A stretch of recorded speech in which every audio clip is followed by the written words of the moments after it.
We're learning the halacha psuka from Chok L'Yisrael for Parashat Tissa for Friday. These halachot have to do with Shabbat, and it's from Hilkhot Shabbat of Rambam, Perek Vav, chapter 6.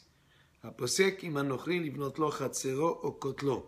If a person contracts with a non-Jew to build his courtyard, or to build his wall, or liktzor et sadeu, or to harvest his field, or shescharo shana o shtayim livnot lo chatzer o lita lo kerem, or if he hires him for a year or two to build him a courtyard, or to plant for him a vineyard.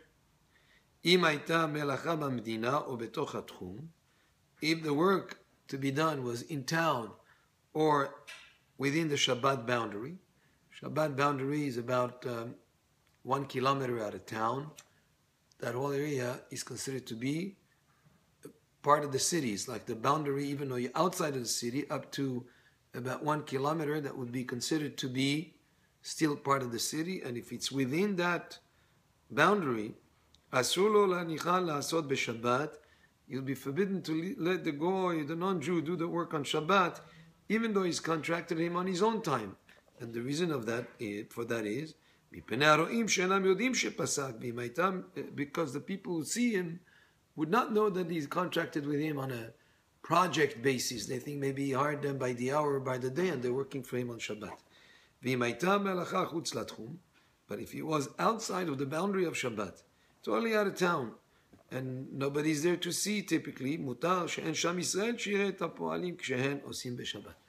would be permitted because there is no one that would see them or be observing them working on Shabbat, and nobody will come to suspect that the person hired them on an hourly wage or a day wage rather than just a contracted project.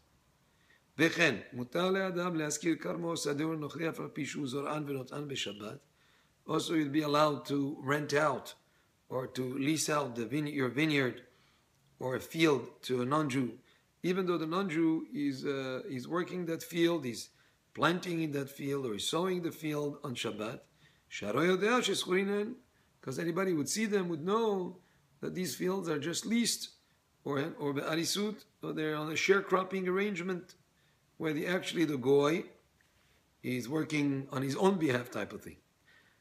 ודבר ששם ישראל בעליו קרוי עליו, ואין דרך רוב אנשי אותו מקום להזכירו. Oh, but if the field has the name of a Jew associated with it, and typically in that location they don't lease out fields, typically the person who owns a field works it for himself or hires people to do work on his behalf. If in that location it's not common to rent out or to lease out the fields, or to make a sharecropping arrangement with somebody working the field, then in that case, asur le'askiro le'nochri, then it would be forbidden to rent it out to a goy,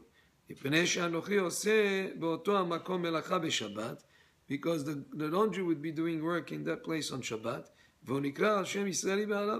and he would be called by the name of its Jewish owner, because in that location they don't lease out fields, and that would be forbidden, again, for the reason of ma'it ayin, to giving the impression that the work may be done on behalf of the Jew on Shabbat, which would not be allowed.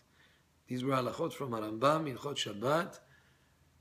Baruch Adonai le'olam, amen ve'amen, and Shabbat Shalom.